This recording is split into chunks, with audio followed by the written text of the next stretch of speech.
Have you ever felt like you do everything right, but you're still one step away from losing it all? That fear is real. Now imagine you find the perfect solution. A bag holding $1 million with no one around to claim it.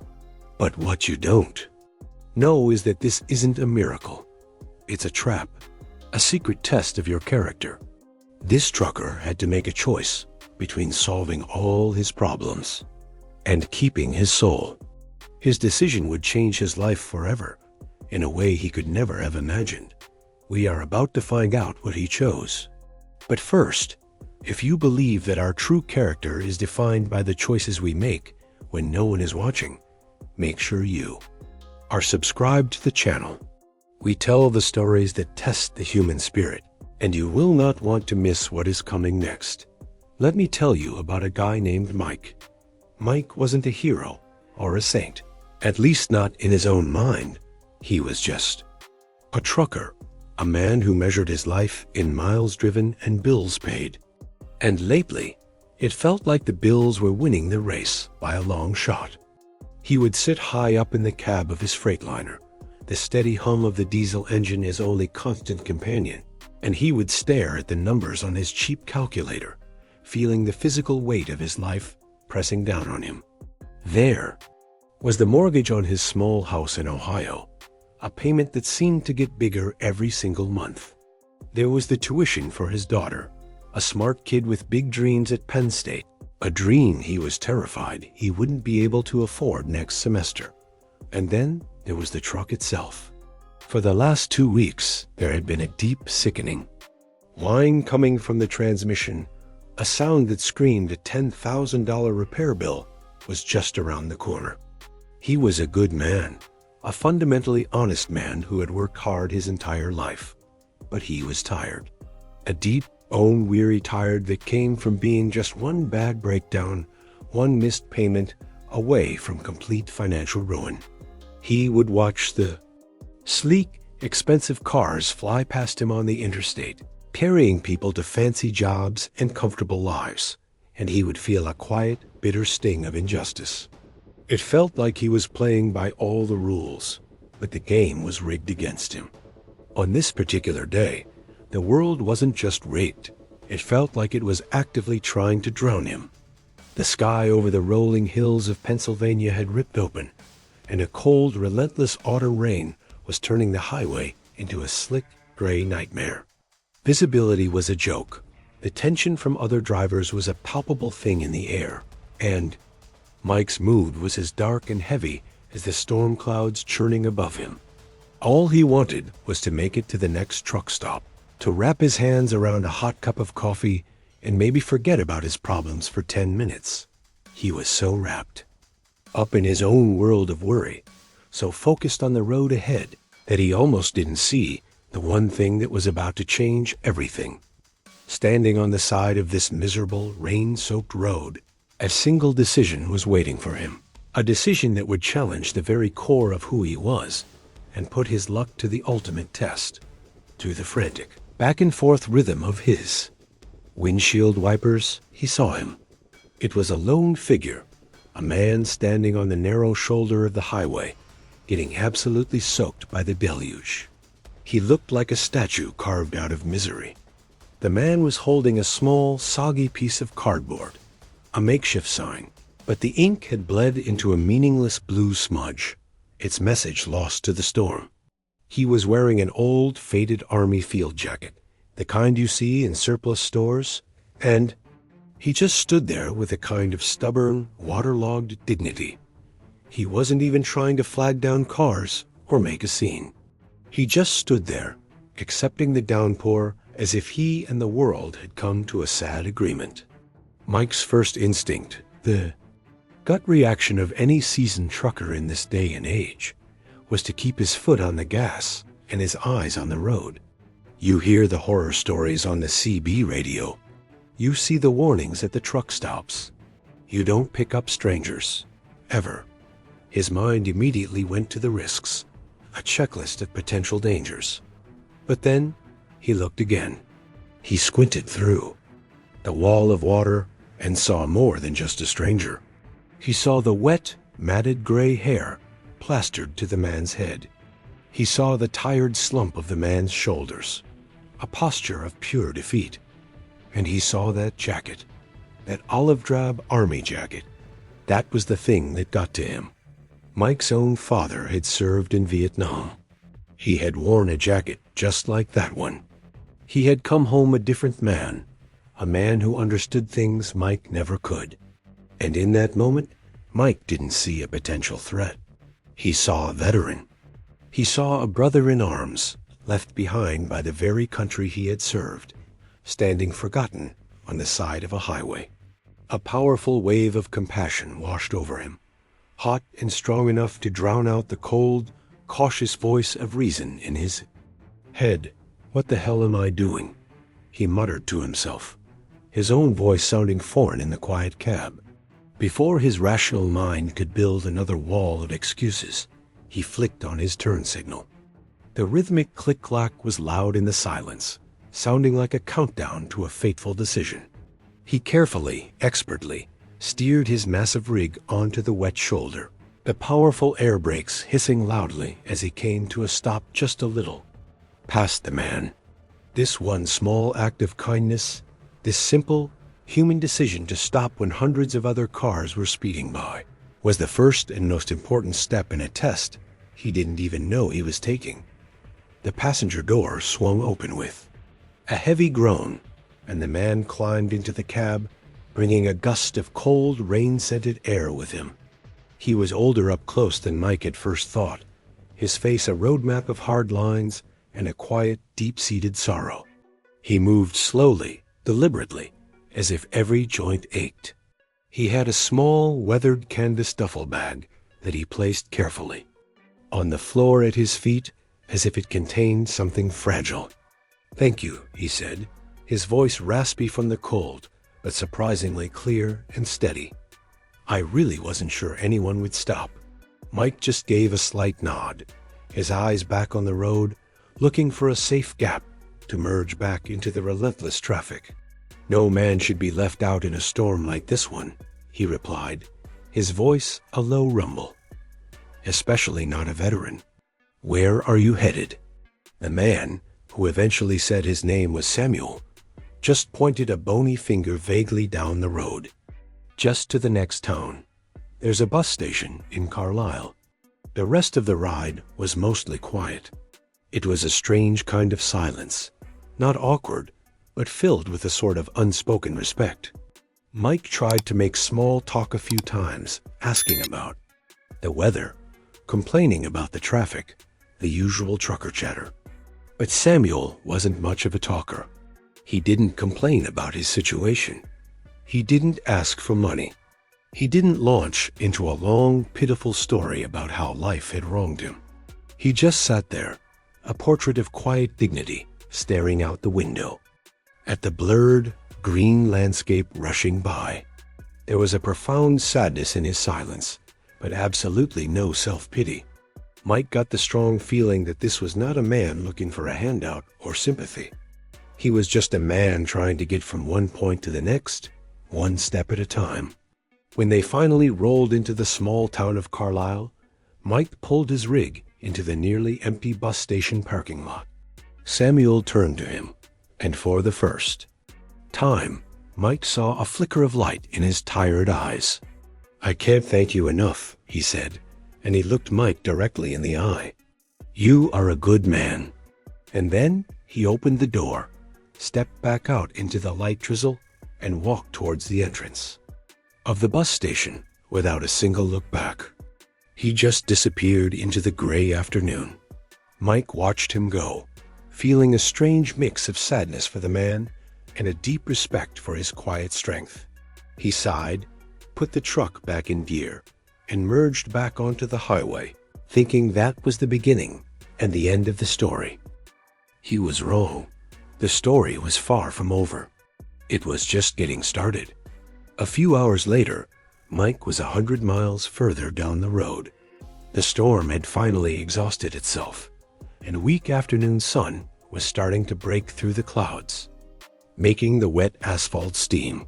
He pulled into a sprawling Flying J truck stop, the familiar hustle and bustle a welcome change from the lonely highway. He killed the engine, the sudden silence ringing in his ears. All he could think about was a hot meal and stretching his legs. He was reaching over to the passenger side to grab his logbook and his wallet when his foot bumped into something soft on the floor mat. He glanced down. It was the duffel bag. Samuel, the quiet veteran, had forgotten it. Mike's heart sank a little. The old man had so little to his name, and now he had lost what was probably his only piece of luggage.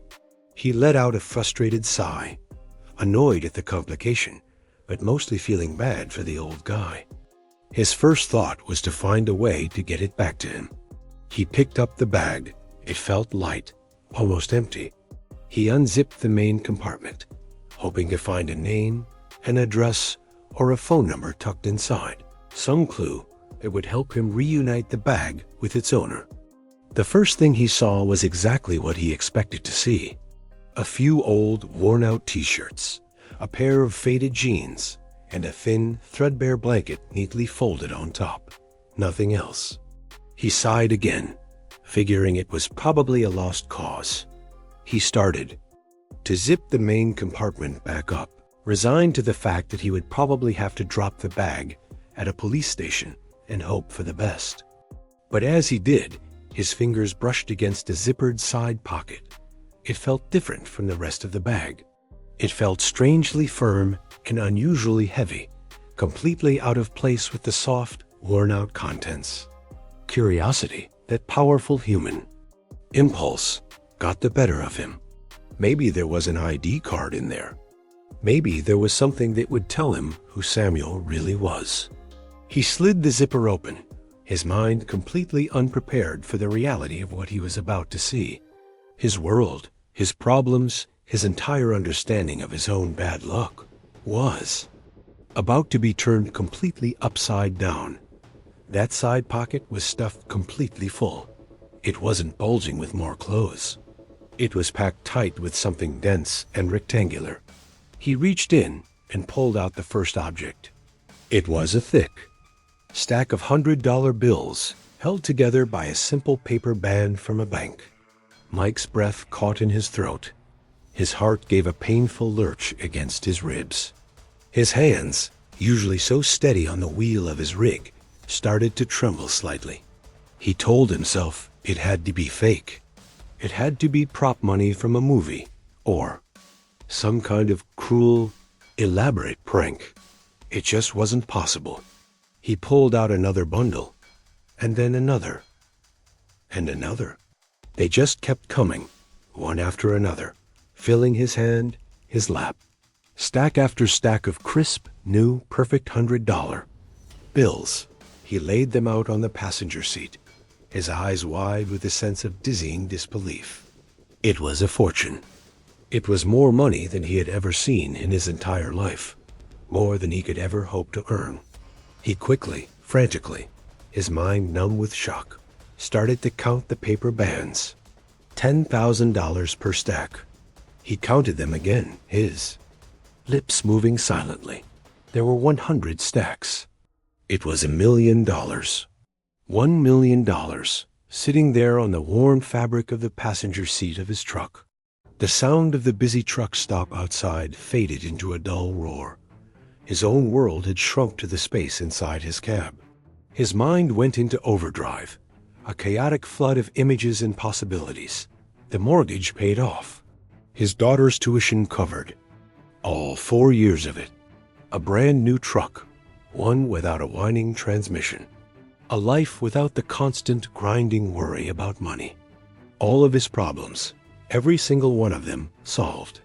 They were sitting right there, in a shabby old duffel bag that had been left behind by a homeless man who would never, ever be able to trace it back to him. It was like a winning lottery ticket had fallen out of the sky and landed right in his lap. No one knew. Not a single soul in the world knew that this money was here. It was the perfect crime because there was no victim. There was no one to report it missing. Or was there? His mind was a battlefield of temptation and conscience. For a long, silent moment, Mike just sat there, frozen, simply staring at the mountain of money. The sheer gravity of it felt like it was pressing down on him, making it hard to breathe. $1 million. The two words echoed in the sudden quiet of his mind. He could just start the truck and drive away. He could take that money, pay off his debts, set up his family for life, and disappear into a new, worry-free existence. Who would he be hurting? The old man Samuel was gone. He was a ghost, a drifter. He probably didn't even know what he was carrying.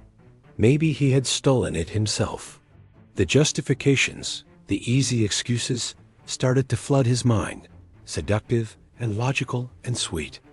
This wasn't really stealing, his brain argued. It was finding. It was a blessing from God, a miracle. The break he had been praying for every single night. He could feel his heart pounding in his chest, a frantic drumbeat signaling the war that was raging inside of him. It was a battle between the man he was, tired and broke and desperate, and the man he had always tried to be. He ran a shaky hand through his hair, the touch of his own trembling fingers, a stark reminder of his panic. And then another voice pushed through the noise, a quieter but much stronger voice. It was the voice of his father, a man who had nothing but his honor, and who had taught Mike that your character is the only thing you truly own. This money wasn't his. It didn't matter whose it was, or where it came from. It wasn't his. He had built his entire life, a hard life but an honest one, on the simple principle of doing the right thing, especially when no one was looking. And now it felt like the entire universe was putting that single principle to the ultimate $1,000,000 test. He took a deep, shuddering breath, his moral compass finally winning the war. His resolve hardened. He began to stuff the bundles of cash back into the small side pocket of the bag, his hands no longer shaking. His decision was made. As he pushed the last stack of money back into the bag, his fingers brushed against one last thing at the very bottom of the pocket. It wasn't another bundle of cash. It was a single, neatly folded piece of paper. It was a note. Okay, stop for a second. Before we see what is on that note, I have to ask you, and be completely honest, what would you have done up to this point? Would you have kept the money? Would you have tried to find the owner? Drop a comment below and let me know. I am genuinely curious what your choice would be. Okay, stop for a second. Before we see what is on that note, I have to ask you, and be completely honest, what would you have done up to this point? Would you have kept the money? Would you have tried to find the owner? Drop a comment below and let me know. I am genuinely curious what your choice would be. With hands that were now trembling for a completely different reason, Mike carefully pulled the folded paper from the bag. The paper itself felt strange in his calloused fingers. It was expensive, a thick, creamy cardstock that felt completely out of place in that shabby, well-traveled bag. He unfolded it. The writing wasn't the hurried scrawl of a homeless man. It was an elegant, deliberate script, written with a real fountain pen, the kind of handwriting that belonged to someone with power and education. He held his breath and began to read. The note said, "To the finder of this bag. If you are reading this note, it means you have looked inside the pocket. I imagine you are quite shocked at what you have discovered. Let me be perfectly clear. I am not who I appear to be, and this money is not lost. This situation is a test. It is a test of integrity in a world that seems to have forgotten the very meaning of the word. For years, I have searched for people who still choose to do the right thing, especially when they are presented with the perfect opportunity to do the wrong one." The note continued, "If your first instinct, upon finding this money, is to keep it for yourself, then I sincerely wish you well with your new fortune, and our business is concluded. But if your first instinct is to return it, if you are reading, this note and still believe in the simple power of honor and honesty, then I congratulate you. You have passed. The note ended with a street address in downtown Philadelphia and a phone number. At the very bottom, it said, "Call this number. Ask for a Mr. Sterling. He is expecting you." Mike's heart was pounding so hard he could feel it in his ears. He read the note again, and then a third time, the words blurring in front of his eyes. The shock of finding the money was absolutely nothing compared to the shock of this revelation. A test, the whole thing. The man on the side of the road, the quiet ride, the forgotten bag, it was all a carefully constructed test. He felt a strange and powerful mix of emotions. There was relief, a dizzying sense of having dodged a moral bullet. But there was also a profound sense of validation, a quiet pride that swelled in his chest. He hadn't failed. He looked at the duffel bag, but now it looked completely different. It wasn't a temptation anymore. It was evidence. It was proof that he was still the man his father had raised him to be. He carefully placed the stacks of money and the unbelievable note back into the side pocket and zipped it shut with a sense of finality. The war inside him was over. His path was clear. He took out his old, reliable flip phone from his belt clip. The numbers on the keypad worn, smooth from years of use. His fingers felt thick and clumsy as he punched in the number from the note. He took a deep breath and pressed the call button, listening to the electronic ringtone. After 2 rings, a calm, professional female voice answered. "Sterling Group? How may I direct your call?" The name sounded powerful, expensive. Mike cleared his throat, his own voice sounding hoarse and uncertain. I am calling for a Mr. Sterling. I was told to." There was a brief, professional pause on the other end of the line. "One moment, please," the voice said. The line clicked, and Mike held his breath. The next voice that came on the line was a man's voice. It was smooth and powerful, and radiated a level of confidence that Mike had only ever heard in movies. But underneath that power, the tone was instantly, shockingly familiar. It was the voice from the truck. It was Samuel. But the raspy, tired, defeated edge was completely gone, replaced by a sharp, commanding presence. "I was hoping I would hear from you, Mike," the voice said. It wasn't a question. It was a statement of fact. Mike was so stunned he couldn't even form a response. He just stood there, leaning against his truck in the middle of a noisy truck stop, his world tilted on its axis. The voice on the phone continued, calm and collected. "The address on the note is my office. Come and see me tomorrow morning. We have much to discuss." And then the line went dead. Mike slowly lowered the phone, his mind reeling. He looked at the shabby duffel bag sitting on his passenger seat. He had picked up a homeless veteran on the side of the road. But the man he had really given a ride to, the man who was now waiting for him in a fancy office in Philadelphia, was a complete and utter mystery.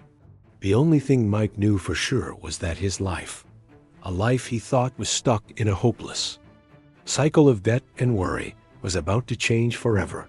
The next day, Mike drove his rig to Philadelphia. He found a place to park his truck on the outskirts of the city and took a cab downtown. The address on the note wasn't a homeless shelter or a mission. It was a gleaming, modern skyscraper made of glass and steel that seemed to pierce the clouds. The name Sterling Group was carved in giant, polished letters above the entrance. Mike walked into a lobby that was bigger than his entire house.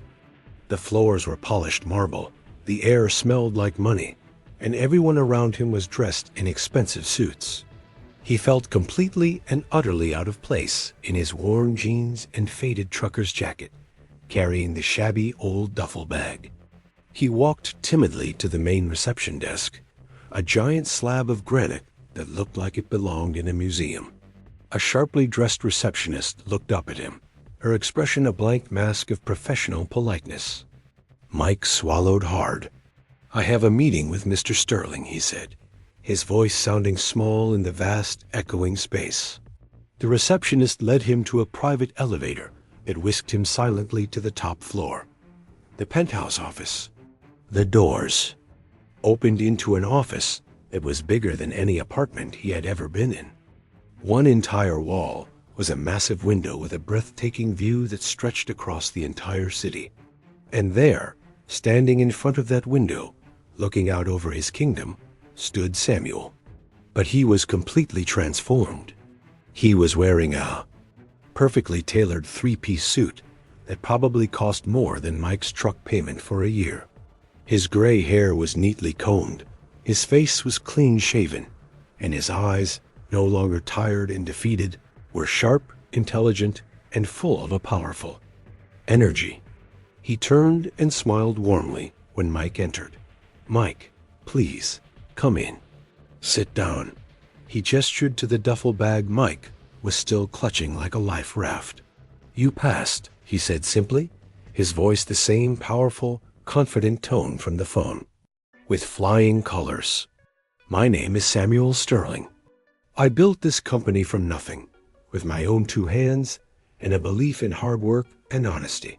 But lately," he confessed, "I have felt disconnected from the world I helped build. I wanted to see if the goodness and the simple, everyday honesty that I built my own life on still existed out there, on the roads I used to travel. You, sir," he said, looking Mike directly in the eye, "have restored my faith." The next day, Mike drove his rig to Philadelphia. He found a place to park his truck on the outskirts of the city and took a cab downtown. The address on the note wasn't a homeless shelter or a mission. It was a gleaming, modern skyscraper made of glass and steel that seemed to pierce the clouds. The name Sterling Group was carved in giant, polished letters above the entrance. Mike walked into a lobby that was bigger than his entire house. The floors were polished marble, the air smelled like money, and everyone around him was dressed in expensive suits. He felt completely and utterly out of place in his worn jeans and faded trucker's jacket, carrying the shabby old duffel bag. He walked timidly to the main reception desk, a giant slab of granite that looked like it belonged in a museum. A sharply dressed receptionist looked up at him, her expression a blank mask of professional politeness. Mike swallowed hard. "I have a meeting with Mr. Sterling," he said, his voice sounding small in the vast, echoing space. The receptionist led him to a private elevator that whisked him silently to the top floor. The penthouse office. The doors opened into an office that was bigger than any apartment he had ever been in. One entire wall was a massive window with a breathtaking view that stretched across the entire city. And there, standing in front of that window, looking out over his kingdom, stood Samuel. But he was completely transformed. He was wearing a perfectly tailored three-piece suit that probably cost more than Mike's truck payment for a year. His gray hair was neatly combed, his face was clean-shaven, and his eyes, no longer tired and defeated, were sharp, intelligent, and full of a powerful energy. He turned and smiled warmly when Mike entered. "Mike, please, come in. Sit down." He gestured to the duffel bag Mike was still clutching like a life raft. "You passed," he said simply, his voice the same powerful, confident tone from the phone. "With flying colors. My name is Samuel Sterling. I built this company from nothing, with my own two hands and a belief in hard work and honesty. But lately," he confessed, "I have felt disconnected from the world I helped build. I wanted to see if the goodness and the simple, everyday honesty that I built my own life on still existed out there, on the roads I used to travel. You, sir," he said, looking Mike directly in the eye, "have restored my faith." What an incredible moment that is. If a story about simple integrity and kindness, being rewarded like this, makes you feel good, take just 1 second and press that like button. It tells the world that stories like this are important and helps us share that positivity with more people. Okay, let's see how this all ends for Mike. Mike was completely speechless. He just stood there, the shabby duffel bag in his hand, trying to process the impossible reality of the situation. Mr. Sterling explained everything. He explained that he had grown up poor and that he spent a few weeks every single year living on the streets, an anonymous ghost, to remind himself of where he came from. He said he was looking for people who still acted with honor and integrity when they had nothing to gain and everything to lose. That money, he said, pointing to the bag Mike was holding, was a test. It was bait. But your reward for passing that test is very real. He walked over to his massive mahogany desk and picked up a business check. He slid it across the polished wood surface towards Mike. It was a check made out to Michael Kowalski for the amount of $100,000. A finder's fee, Sterling said with a genuine, warm smile, for finding my faith in humanity again. But he wasn't finished. It wasn't just about the money. He also offered Mike a job, a senior logistics management position in his company.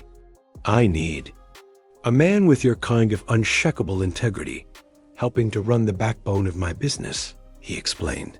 A man who does the right thing not because he's being watched, but because it's who he is.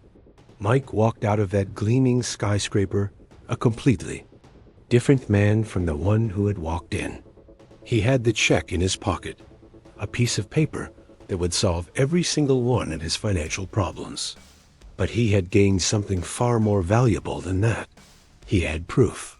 He had undeniable proof that doing the right thing, that being a good and honest man even when the world is beating you down and tempting you with easy answers, is a reward in and of itself. And sometimes, just sometimes, in a world that can feel dark and unfair, that simple act of being good comes with a life-changing bonus dot. Thank you for watching this story of integrity all the way to the end. It is a powerful reminder that our choices always matter. If you want more inspirational stories that restore your faith in people, please subscribe to the channel so you will not miss our next video.